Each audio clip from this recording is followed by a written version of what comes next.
Okay, in part B,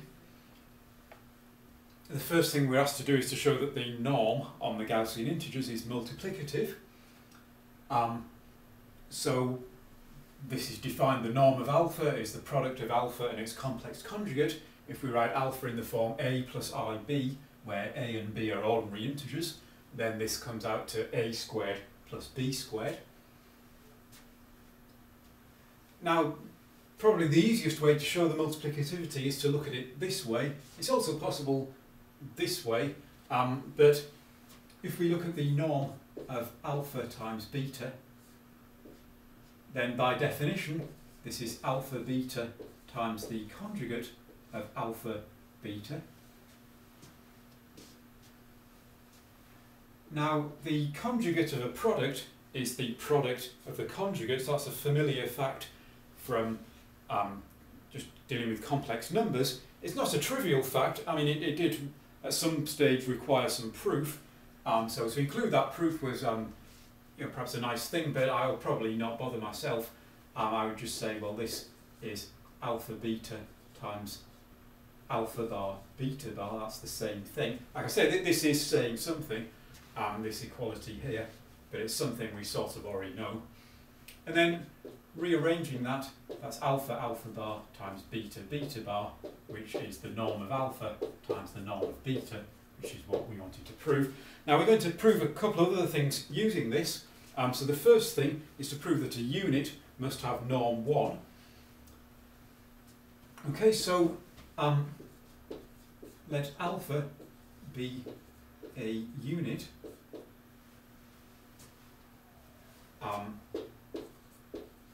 We must show that the norm of alpha is equal to 1. So let's be clear about which direction we're going in. We're starting from alpha being a unit. We should want to deduce from that that the norm of alpha is equal to 1. And I can write that down without even any thought, right? This is just sort of setting up what we need to do. The next thing is to do is to recall the definition of a unit. So there exists another element, beta, in the ring, such that alpha times beta is equal to 1. That's precisely what it means to be a unit, to have a multiplicative inverse. And again, I've really done nothing other than just write down the obvious things, unravelling a definition, writing what I need to prove, that kind of thing. Okay, well, I've got a product here. Naturally, bearing in mind that generally later parts of questions have something to do with earlier parts, naturally I'm going to take the norm of both sides. After all, the norm is involved in what I want to show. So let's take the norm of both sides. So the norm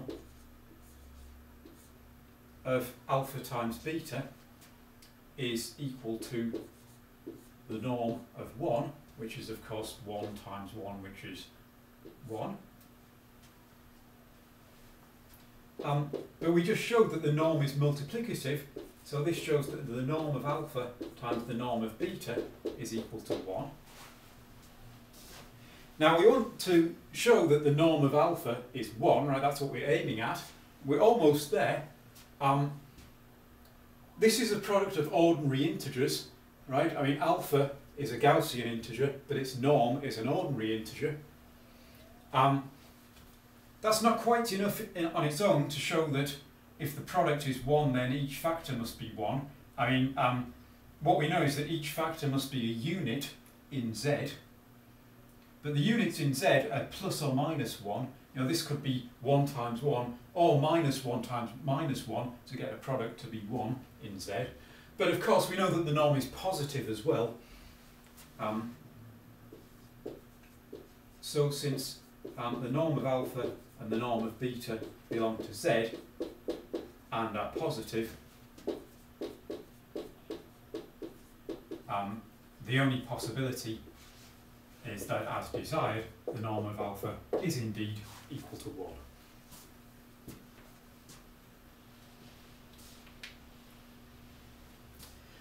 Right, now the next thing is to show that if an element has a norm that's a prime number, then it must be irreducible. So Now suppose we have an element alpha, a Gaussian integer alpha, such that its norm is, let's call it p, a prime number, that is an irreducible element of Z.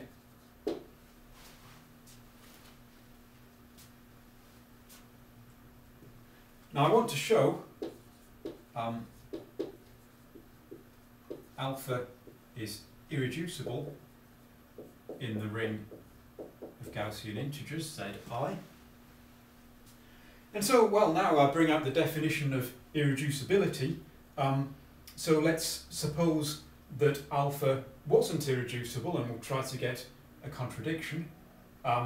Well, something like that anyway. I mean, let's suppose alpha is a product, and I'll try to show that one or other factor has to be a unit.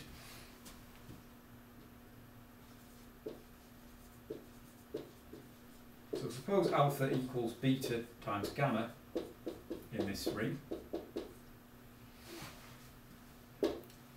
Well, again, it's likely to have something to do with what we proved earlier, so I'll apply the norm to this. Also, the norm appears, of course, we're given that the norm of alpha is a prime number. So taking norms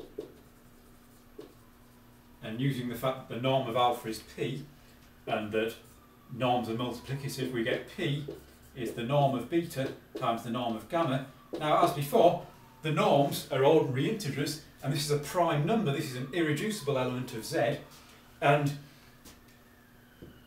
so one or other of these factors must be a unit, and again they're positive, so this would be 1 times p, or p times 1.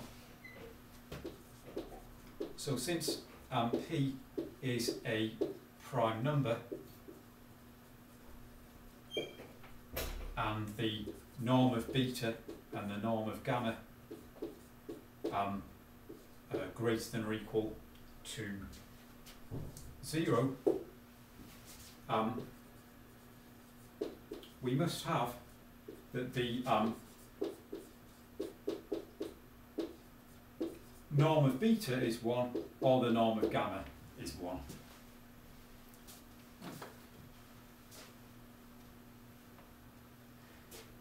Now this is the point at which actually nobody got their logic quite right. Everybody that got to this point said, therefore beta is a unit or gamma is a unit, which is what you want to show, that to get that alpha is irreducible, that the only factorisation is a trivial factorisation where one factor or the other is a unit. If you look carefully, what we actually showed is the converse to what we're going to use here. We showed that if alpha is a unit, then the norm of alpha is 1. Now what we actually want to use here is that it's the other way round, that if you have something whose norm is 1, then it must be a unit. It's not quite the same, so it requires a little bit more work, but it is certainly true, because if the norm of beta is 1, then that says that beta times beta bar is equal to 1. Now that's beta multiplied by something else coming out to 1, so that beta bar would then be the multiplicative inverse of beta, and that would certainly be enough to imply that beta is a unit. And I'll just say, similarly, if it's the norm of gamma that's 1, then that implies that gamma is a unit. So all in all, we've shown that if the norm of alpha is a prime number, then alpha is an irreducible element.